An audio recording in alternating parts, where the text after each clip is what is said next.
Hi everyone, welcome back to my channel. कैसे हैं आप सभी? आई एम श्योर कि आप सभी ठीक होंगे। तो चलिए हम लोग आज का वीडियो स्टार्ट करते हैं। आज की वीडियो में हम लोग डील करने वाले हैं एक 5 नंबर का क्वेश्चन हेमीप्लीजिया के ऊपर होने वाला है। ठीक है, तो जो लोग भी चैनल पर नए हैं वो लोग चैनल को सब्सक्राइब कर ले, वीडियो को लाइक करें और अपने दोस्तों के साथ शेयर ज़रूर करें। और हाँ, अगर आपको पीडीएफ नोट्स की रिक्वायरमेंट हो तो मेरे डिस्क्रिप्शन में मेल दिया हुआ है, उस पर कॉन्टैक्ट करके आप लोग पीडीएफ नोट्स ले सकते हो। तो चलिए स्टार्ट करते हैं हेमीप्लीजिया को। तो हेमीप्लीजिया एक इस वर्ड से ही हमें जो समझ में आ रहा है कि इस वर्ड में दो मीनिंग दिखाई गई है। एक तो हेमी है, देन सेकंड आता है प्लीजिया। ठीक है, हेमी दैट मीन्स हाफ और प्लीजिया मीन्स दैट मीन्स पैरालिसिस। ठीक है, यानी कि आधी बॉडी का पैरालाइज्ड हो जाना। हेमीप्लीजिया एक ऐसी मेडिकल कंडीशन है जिसमें बॉडी का आधा हिस्सा राइट हो सकता है या फिर वो लेफ्ट हो सकता है, पैरालाइज्ड हो जाता है। यानी कि उस साइड के हाथ पैर फेस जो है मूव नहीं कर पाते। यानी कि जो हमें पैरालिसिस होता है, एक नॉर्मल बॉडी में जो पैरालिसिस होता है वैसे ही होता है, लेकिन ये पूरी हाफ बॉडी में होता है। ठीक है, हेमी का मतलब होता है हाफ और प्लेजिया का मतलब होता है पैरालिसिस, यानी कि मोमेंट का बंद हो जाना। ये तब होता है जब ब्रेन के एक साइड में डैमेज हो जाता है और ब्रेन का हर साइड बॉडी के अपोजिट साइड को कंट्रोल करने लगता है। जैसे कि अगर लेफ्ट ब्रेन डैमेज हुआ है तो राइट साइड पैरालाइज्ड हो जाएगा, और अगर राइट ब्रेन डैमेज हुआ है तो लेफ्ट साइड पैरालाइज्ड हो जाएगा। ठीक है, तो हम लोग इसके इंट्रोडक्शन से स्टार्ट करते हैं हेमीप्लेजिया के। Hemiplegia is a condition in which one person in the body one side of the body becomes paralysed. यानी कि हेमिप्लेजिया एक ऐसी कंडीशन है जिसमें किसी भी एक पर्सन की जो बॉडी है वो आधी पैरालाइज्ड हो जाती है। ठीक है, the word hemi means half and plegia means paralysis. यानी कि जो वर्ड है हेमी उसका मीन्स होता है half and plegia that means paralysis, यानी कि आधे पार्ट का पैरालाइज हो जाना। ठीक है, it is usually happens due to damage in one side of brain which affect the opposite side of the body. यानी कि ये यूजुअली तब होता है जब किसी जब ब्रेन का एक साइड डैमेज हो जाता है और उस टाइम पे जो लेफ्ट साइड जो जैसे ब्रेन है वो अपोजिट साइड वाले बॉडी पार्ट्स को कंट्रोल करने लगता है। जैसे कि मैंने अभी बताया था कि अगर लेफ्ट साइड का ब्रेन डैमेज हुआ है तो वो जो है राइट साइड वाले को कंट्रोल करेगा, और जो राइट वाला अगर पार्ट है तो वो लेफ्ट वाले को कंट्रोल करेगा। ठीक है, it can affect face arm leg on the same side of the body. मतलब ये जो है इस कंडीशन में क्या होता है कि बॉडी के सेम साइड वाले पार्ट में जो है अफेक्ट होता है। जैसे कि अगर किसी की बॉडी में राइट वाले साइड में हुआ है तो उसके राइट वाले साइड का फेस भी पैरालाइज होगा, हैंड भी होगा और लेग भी होगा। ये तीनों चीज़ें जो है पैरालाइज हो जाएगी। ठीक है, stroke is most common cause of hemiplegia. Other causes include brain injury, tumour infection और सेरेब्रल पाल्सी। दैट मीन्स कि स्ट्रोक जो है इसका मोस्ट कॉमन कॉज है, और इसके अदर भी कॉजेज हो सकते हैं, जैसे कि ब्रेन में कोई इंजरी हो जाना, एक्सीडेंट वगैरह हो जाना, या फिर ट्यूमर हो सकता है, इन्फेक्शन हो सकता है, या फिर जो है सेरेब्रल पाल्सी हो सकता है। ठीक है, तो ये इसके मोस्ट कॉमन कॉजेज में गिने जाते हैं। ठीक है, अदर कॉजेज ठीक है, hemiplegia can occur in children और adults depending on the cause. मतलब ये किसी भी पर्सन में हो सकता है, मतलब एज इसके लिए कोई मैटर नहीं करती।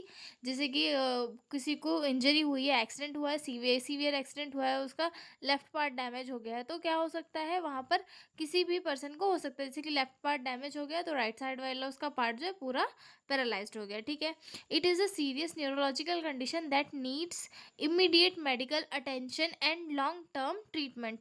ये जो है एक सीरियल न्यूरोलॉजिकल कंडीशन है जिसे कि इमीडिएट मेडिकल अटेंशन चाहिए होती है और लॉन्ग टर्म ट्रीटमेंट चाहिए होता है। ठीक है, मतलब इसके लिए जो ट्रीटमेंट होता है वो करना ही पड़ता है। ऐसा नहीं कि हम लेट करें तो हो जाएगा, इसका ये जो ट्रीटमेंट है जल्दी करना होता है, नहीं तो चीज़ें जो है आगे बढ़ सकती है। ठीक है, आगे देखते हैं definition of hemiplegia. Hemiplegia is a medical condition where one side of the body become paralyzed. It is usually affect the right and left side of the body including the face, arm and leg. यानी कि hemiplegia एक ऐसी medical condition है जहाँ पर body का जो एक पार्ट है वो पैरालाइज हो जाता है। इसमें या तो फिर लेफ्ट साइड के पूरे पार्ट डैमेज होंगे, या तो फिर राइट साइड के पूरे पार्ट जो है अफेक्ट होंगे। तो ठीक है, ये डेफिनेशन थी। कॉजेज देख लेते हैं हेमिप्लेजिया के क्या क्या है। Hemiplegia happens due to damage in the brain, specially in opposite side of the brain, यानी कि हेमिप्लीजिया जो है मोस्टली ब्रेन के डैमेज होने की वजह से, किसी इंजरी की वजह से होता है। जैसे कि जो बॉडी है उसमें किसी अपोजिट साइड का डैमेज हुआ है तो उसके अपोजिट साइड का जो हिस्सा है वो पैरालाइज्ड हो जाता है, ठीक है। मेन कॉजेज इंक्लूडेड शॉक हो सकता है, ट्रॉमेटिक ब्रेन इंजरी हो सकती है, ब्रेन ट्यूमर हो सकता है, इन्फेक्शन लाइक मेनिंजाइटिस या फिर इंसेफेलाइटिस हो सकता है, सेरेब्रल पाल्सी हो सकता है। इन सारे कॉजेज के चक्कर में जो है हेमिप्लेजिया हो सकता है। इसके टाइप्स भी है, टाइप्स कौन कौन से हैं? कॉन्जेनाइटल है, एक्वायर्ड है और स्पैस्टिक है। कॉन्जेनाइटल हेमिप्लेजिया ये जो है present from birth usually due to brain injury before during birth. Hemiplegia जो अगर कॉन्जेनाइटल होता है तो उस कंडीशन में क्या होता है, ये बर्थ से ही होता है, या तो उसकी जो वो मदर के वोम में था उस टाइम उसे कोई इंजरी हुई हो, या फिर ड्यूरिंग बर्थ मतलब उसका जब जन्म हो रहा हो उस टाइम पे अगर उसे कोई इंजरी चोट लगी हो, प्रॉपर डिलीवरी नहीं हो, तो उस कंडीशन में जो है उसे बर्थ से हेमिप्लीजिया हो सकता है। देन उसके बाद आता है एक्वायर्ड हेमिप्लीजिया, दैट मीन्स कि ये जो है लाइफ की जैसे जैसे उम्र बढ़ते जाती है उसके साथ साथ ये डेवलप होते जाता है। Develop later in life due to stroke और इंजरी के बाद में ये जो है डेवलप होता है, ठीक है। Spastic hemiplegia, muscles become stiff and tight. Muscles के टाइट हो जाने की वजह से जो होता है स्पास्टिक पे हेमिप्लेजिया होता है, ठीक है। अगला टाइप देखते हैं। अगला टाइप है इसका फ्लैसिड हेमिप्लेजिया। फ्लैसिड हेमिप्लेजिया में क्या होता है, muscle become soft and loose with strength. मतलब इसमें जो मसल्स है वो अपना वो लूज हो जाती है काफ़ी, और अपना जो स्ट्रेंथ है वो खो देती है, ठीक। इसके साइन एंड सिम्टम्स क्या क्या हो सकते हैं, तो साइन एंड सिम्टम्स में वीकनेस हो सकता है, complete loss of moment on one side, मतलब वीकनेस के साथ साथ जो बॉडी का जो वन पार्ट है वो पूरा ही ये हो सकता है, मतलब उसमें कोई भी मोमेंट नहीं होंगे, ठीक है। मसल स्टीफनेस और फ्लॉपीनेस, यानी कि एक तो उसे चलने में भी दिक्कत होगी, साथ में उसकी जो बैलेंस प्रॉब्लम है उसमें भी उसे दिक्कतें फेस करनी होगी, ठीक है।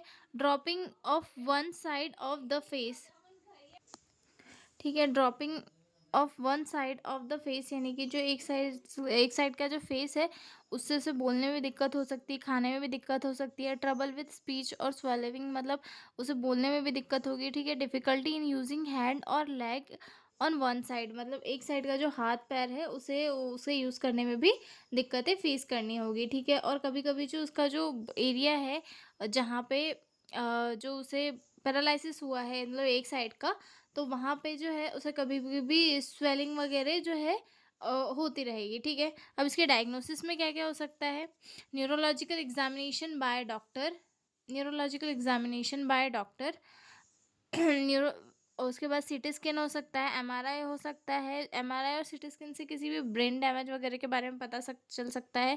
ब्लड टेस्ट, किसी मतलब जो ब्लड टेस्ट कर सकते हैं कि कहीं ब्लड क्लॉटिंग वगैरह तो नहीं है इसके लिए, ठीक है।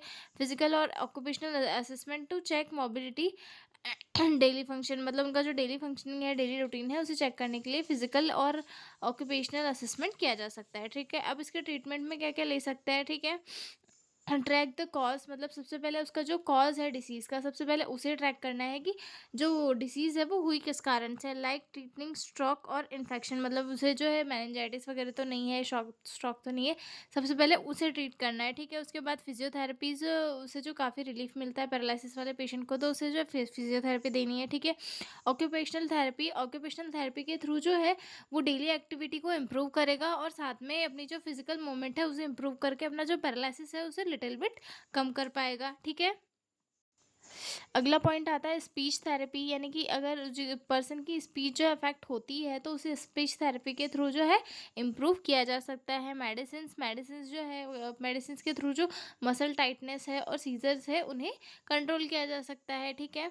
Assistive devices like walking aids brace, मतलब ये असिस्टिव डिवाइस उन्हें लगाकर ताकि वो चल सके, घूम सके, ठीक है।